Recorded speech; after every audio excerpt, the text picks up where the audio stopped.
their lives while riding a bicycle. That's a neat event. It really is. Team honoring the USO with that patriotic paint scheme. As the body comes to the line and moves up one position to 14th, 46.73, 192.5. I think his car owners too they do a great job of keeping sponsors on this single car team.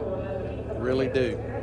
Dad and Jody, they do a really nice job. All right, let's check in downstairs with two-time Daytona 500 champion Michael Waltrip, but never sat on the pole. Before you get behind the wheel, you're going to head out there. Some observations so far. Just like Darrell said, what's that back straightaway line going to be? How's the wind going to affect the way my car runs on that back straightaway? Do you pinch it down low or swing out a little bit off the corner? Make sure you hit your shifts right. And the drivers talk about this isn't a big deal, but it really is a big deal what you do. If you mess up one little thing after all the work they put into those cars, the crew's going to be mad at you. And you'll come back to the Hollywood Hotel and talk about your ride in the 26 Toyota, a very important ride representing funds, donations for the Sandy Hook school victims and their families. Yeah, last week we went up to Newtown, Connecticut and met with the town leaders, met with some of the victims' families, and what a humbling, heartbreaking experience that was. But, you know, the mayor of that small town in Connecticut told me that she saw people smile that she hasn't seen smile in quite some time. And so I know there's a lot of people rallying around this number 26, Newtown, to 80888. You can text that and make a donation. And we're going to make a lot of people happy just because that car's on the track. I know already one of the young survivors said, hey, thanks for running for my brother, which is very, very touching. Good luck with that, Michael. And also NASCAR President Mike Helton certainly helping to put that together. And good luck.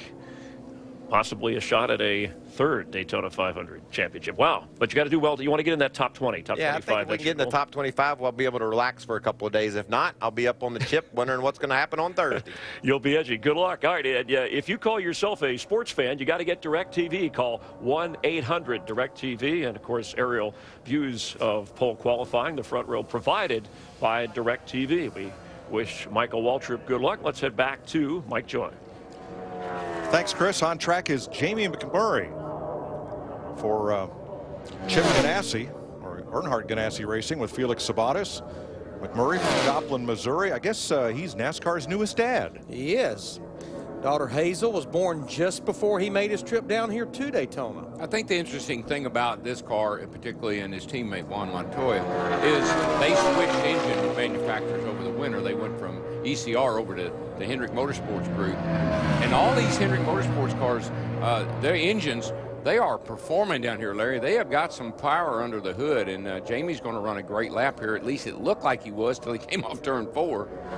McMurray, winner of the Daytona 500 in 2010, brings the McDonald Chevrolet across the line 8th, 46.14, 195 flat. Back down to Matt Yoakum. And Mike, when you think of restrictor plate racing over the past 10 years or so, the guy that everyone led the way for was Dale Earnhardt Jr. So your fans want to know, how would you describe the restrictor plate racing last night with this new Gen 6 Chevy? Are we back to the old school type racing, the fun factor for you? Yeah, I think we're going in that direction. You know, you can still kind of help people out and push people along, but the tandem stuff's not what you have to do, so that's good. I think it's a step in the right direction. Thanks, Junior. Right. Thanks, Matt. On track is the Best Buy Ford number 17 from Roush Fenway Racing, a familiar sight in the Sprint Cup Series, but it has a new wheelman. Ricky Stenhouse Jr., Nationwide Series champion the last 2 years, steps up to the Sprint Cup Series full time for Jack Roush. Made his Cup debut in the 2011 600 at Charlotte. Yeah, he ran in the Daytona 500 a year ago, got a top 20 finish, actually finished 20th. And Darrell, back to Jamie McMurray, we saw the tracker really jumping around as he came off turn 4. I think one reason, if you look at Martin Truex Jr., who is 7th, back to Mark Martin, who's 11th, those 5 drivers only separated by just a little over a 1/10 of a second. Yeah, it was even making the tracker nervous. And it looked like it really hurt him off 4, but he had a great lap. And it's just because of where the tracker was. Right now, the fastest Ford is Casey Mears in 6th with a 46 flat. But isn't it funny? I mean, again, back to the driver and how you make a qualifying lap around here. The first lap, you'd like to be able to rub the wall all the way around up on the outside. That second lap, you want to be all the way down against that yellow line on your second lap. Here you see car owner Jack Roush looking on as Ricky Stenhouse Jr. is going to complete lap 1.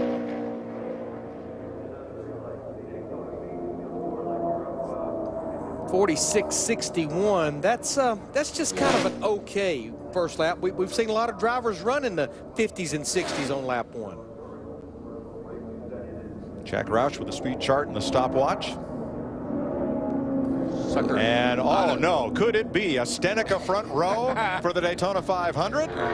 He carried a lot of speed through 1 and 2, and it carried all the way down that back straightaway. Now as he turned it off into 3, you can see the tracker going the other way.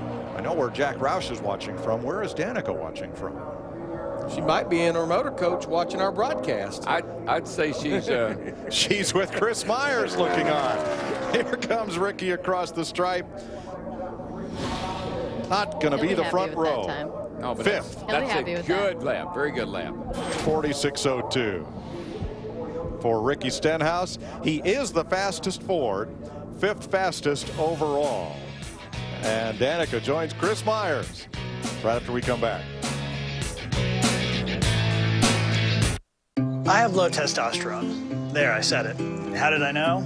Well, I didn't really. See, I figured low testosterone would decrease my sex drive, but when I started losing energy and became moody, that's when I had an honest conversation with my doctor. We discussed all the symptoms, then he gave me some blood tests. Showed it was low T. That's it.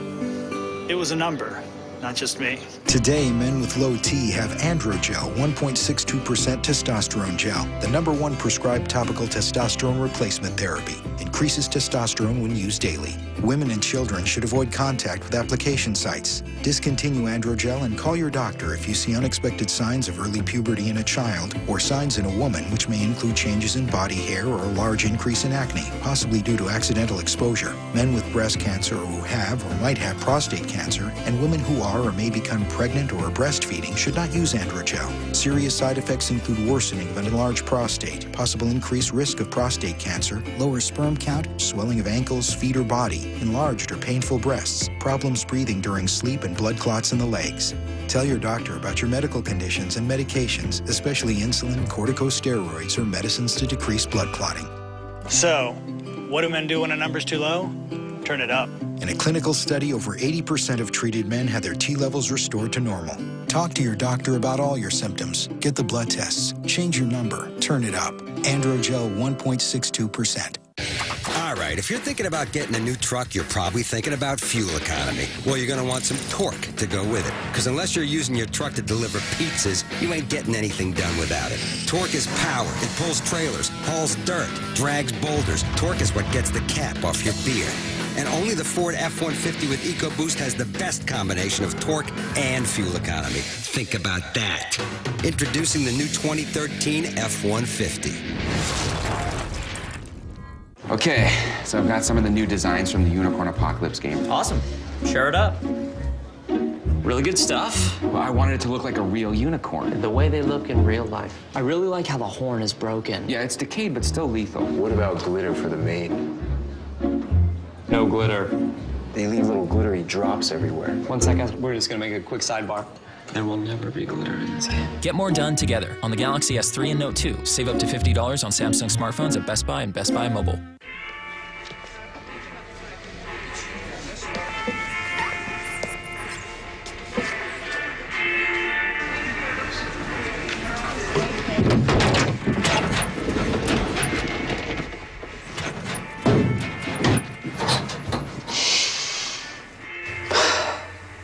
Love that new car smell.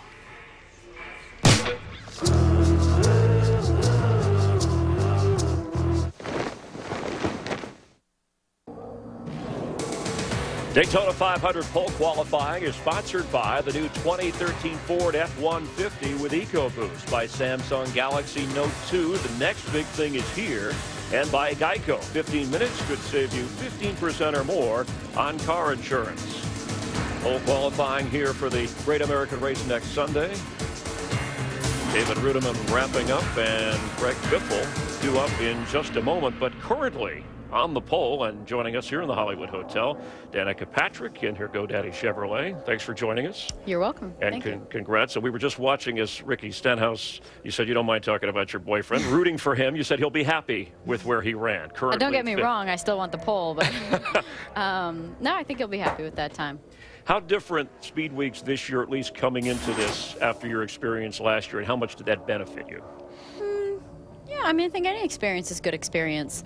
But I feel like it was a different experience last year. You know, we practiced in January and we felt like we were pretty good. And then we came for the race weekend and we just weren't. And this year we were pretty good in practice in January. So it made me worry coming to the weekend thinking, is it going to be a whole different story? But it wasn't. And I think that's just been the story of how it's gone so far. It's been pretty predictable and consistent and smooth, really. You had that top practice speed, and right, and then so that set you with Tony Stewart, who kind of set the tone early today. Stewart Haas in a groove here. Well, I mean, we're 1, 2, 3 right now, and I think that's. I mean, I think that says a lot about the team, a lot about Stewart Haas Racing, a lot about how much work was done over the winter, how close they pay attention to details, and how they've adapted to this new car. So I think there's a lot to be proud of there. I was walking down pit lane to come over here, and because we're not really in Hollywood here. That's right. Don't give that away. But I said I saw my friend Chris from GoDaddy, and then Tony Gibson was standing there, and I said, you know, you're the two people that I want to do it for. I want to do it for the team because it's very much about your preparation of the car, and I want to do it for you because GoDaddy, because you've been very patient with me to get to this point. So that's who I really want to do it for. And obviously Hendrick has done a good job of giving us some really good engines. So there's a lot of other people involved, and just me for sure, and just the driver. It's this is a very much a team pole, or a team front row, or a team top 6 if that happens, or a team qualification for that matter. So I'm not counting my eggs before they hatch. Yeah. So who are you watching closely? Who do you worry about? And you said you kind of impatient here. Now you got to sit. Well, and wait. I was watching Biffle. I mean, I think that you know, those Roush cars are really good. Obviously, Ricky put up a good lap, quite a few tenths quicker than yesterday in practice. So I think that there's always something there. I feel like they do a good job of holding back until qualifying. But I think I'm definitely watching Austin. I think that you know, he's a concern. You just never know. And then you got Junior coming up just a couple after him. So and Jeff's a couple after him. So I think anytime you've got, you know, those top teams, you know, you've got to worry. Basically, I'm worried about everybody. Every single driver that has left to go. All right, you know, we have a few more questions. You don't have to worry about Ricky. He's standing by, though, with our Matt Yoka. Matt? Thanks, Chris. Currently P5 on the board is Ricky Stenhouse Jr. So is that going to hold up as far as be best in the Ford class? That'd be nice. Our best by Ford Fusion was that's the best it has been all weekend as far as speed. So we're happy about that. The guys did a good job between practice and qualifying, getting the adjustments done. Guess we need a couple more nosses to get up there on the front row, but you know, we would like to have you know, got a pole here this weekend, but I think we got some good race cars this year, and looking forward to the duels. All right, thanks, Ricky. Thank you, Chris. And you said before, just because it's been talked about a lot on Valentine's Day, which was Media Day, the fact that you and Ricky are dating, so you don't mind the questions about that. It feels awkward for you even, right? It's just an awkward conversation, not normal. You guys seem really, I feel funny asking, like we're on Entertainment Tonight or something like we're that. Not, though. TMZ, but just the effect, it is unique when you're going to be out on a racetrack, especially next Sunday in the Great American Race. You're both rookies. Any advantage, disadvantage? Can you separate? You know, I mean, obviously I've been asked this already, and somebody asked me if out on the track, is he just another number out there? And I said, no, he's never been another number. He's been somebody that's always helped me, and someone that's always given me advice, and somebody that I have a lot of respect for and have always given room and been very, very fair out there. And he's done the same to me. So he's not just another number. He's somebody that I feel, you know, obviously, but I mean, I feel like, you know, at any point in time racing against him over the last few years, we've always had a lot of respect. So, I don't see that being any different. And, you know, you have a lot in common. We have a lot in common. similarly. Actually, we're not very similar. We're actually quite opposite outside of driving a race car. I asked him that. I said, do you think that we're very similar? And he's like, no. And I said, well, other than the fact that we do a job that only 41 other people do on the weekend, so or at least in the race anyway. Yeah, I mean, you're in a group of the best drivers, and you happen to be kind of a unique job. Romantically involved in the 55th running of the Daytona 500. Darrell Waltrip wanted to comment, has a question for you from. Oh, good. Yeah, and Danica, you always are so composed.